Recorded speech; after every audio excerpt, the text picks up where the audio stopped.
If you have watched To Kill a Monkey, a round of applause. Join me while we clap for that amazing series, that amazing, fantastic series. Personally, I'm giving that series a 10 over 10. Within the past 5, 10 years, I haven't seen any Nigerian series that really beats that. Maybe if other series comes out, we could reevaluate this train of thought. But right now, currently, I do not see any series that comes close. Every single cast in this series embodied their role very, very well. So well that you couldn't distinguish them from the you thought it was real life. I watch movies and I use my phone, guys. But this series, from the very beginning to the end, I didn't know where my phone was. I had plans on Saturday until I'm like, okay, I was gonna go out. But once this show comes on, I couldn't leave the freaking house until the show finished. And I didn't want the show to finish. My brother. Bruh, I'm not kidding. To Kill a Monkey is exceptional. Give these guys their flowers. I've said it over and over time. There was this movie that Bushi acted where he played this same scene of him, dying after a bank robbery, right? That was very emotional. Very, I think it was Rattlesnake. That was when I knew that this guy was exceptional. And it was really sad that he didn't get his credit then, but I'm glad that he's starting to get his credit now and people are starting to realize the kind of talent that he has. There was also one very memorable scene where Buchi Obos was, in the restaurant with Efe. Efe brought his girlfriend and Bushi caused chaos in the restaurant. It's like, what are you looking at? What are you looking at? Oh, I'm the monkey maker. I don't know if you guys remember the part. That reminded me so much of Tony Montana from Scarface. For me, it felt like that was the kind of scene they wanted to portray there, and they killed it. They killed it. Say now you dey feed my family say cockroach. You think say you better pass me? If I don't tell who you be, who you be?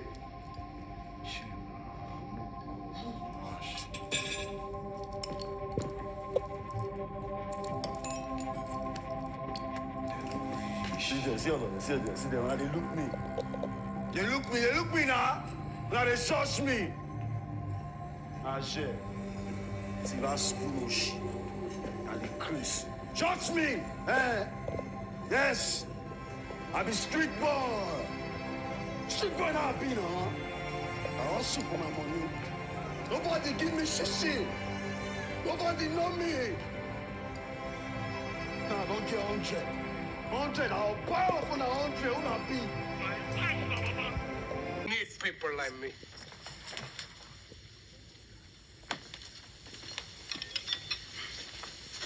You need people like me so you can point your fucking fingers and say, that's the bad guy. So, what'll I make you? Good? You're not good. You just know how to hide, how to lie. Me, I don't have that problem. Me, I always tell the truth, even when I lie.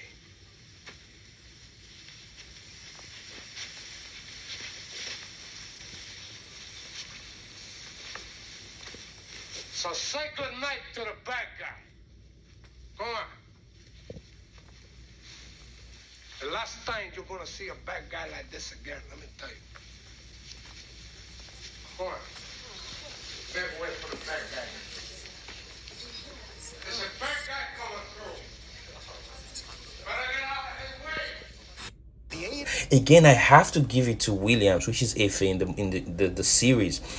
It's his transition from being a struggling man with kids, with family, humble enough to work at the restaurant, to do some kind of stuff just to survive, then transitioning into being a rich person, then played that character so well then transitioned into being a psychopath at a point. You could see the transition, and he fit into all of this persona that he embodied.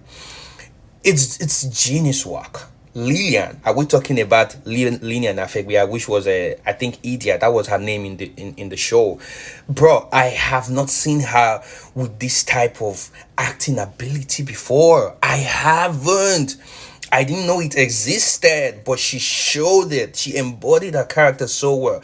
That's what I'm saying. I have to give praise to the director and the team that auditioned, all of this cast and picked every one of them to be a part of this series. They did a great job. I cannot think of any person that didn't play their role perfectly, that didn't hit it 100 for 100. Ozzy boy. I think Ozzy Boy is also one of a spectacular actor in this series. He nailed it. He literally nailed every single, and he was one very important figure that people didn't realize up until the very end.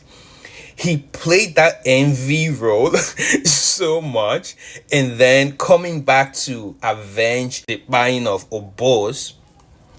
So now the question is, what next for the series? So there's been arguments that because of the way the series ends, it's almost impossible to not have a sequel. But that's not true. People argue that, at the end, they died a lot of characters. Or even the teacher's character was killed, right? Was executed. But the thing is, there's always a spin to it. One thing I keep saying that the sequel is obviously going to have Obo's back. Obo's did not necessarily... Okay, his character didn't die. Yes, he was shot, but they didn't really show him, that he passed away in the series, right? Which means they didn't show his body, nothing. So which means that the writers can find a way to spin it to make it look like the restaurant saved him or Ozzy Boy saved him. Ozzy Boy wasn't there necessarily, but doesn't mean Ozzy Boy still wasn't watching or having Obosi's back. That's one. Number two, in the court, Ozzy Boy tried to avenge, tried to obviously eliminate Efe in court. That was where the series ended. Again, they didn't show that bullet was successfully fired. Someone could have jumped in front of the bullet. Efe could have dodged the bullet. That is another way to spin it. Personally, my prediction is season 2, we're going to have two brothers turn into arch enemies, right? Where Obos is going to feel betrayed and is going to come for Efe. That is what I personally think. Again, I want to give a special shout out. The reason I want to give a special shout out to everyone is because that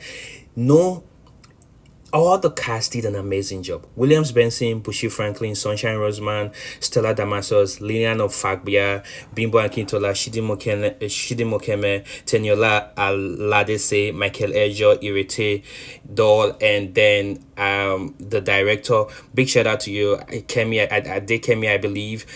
Big shout out to you. Again, I want to spot out the fact that every single scene was jam-packed with emotions, which means that it captured your attention. There was no way we were going to leave the movie. These guys executed perfectly well. Kudos, 10 over 10, amazing series.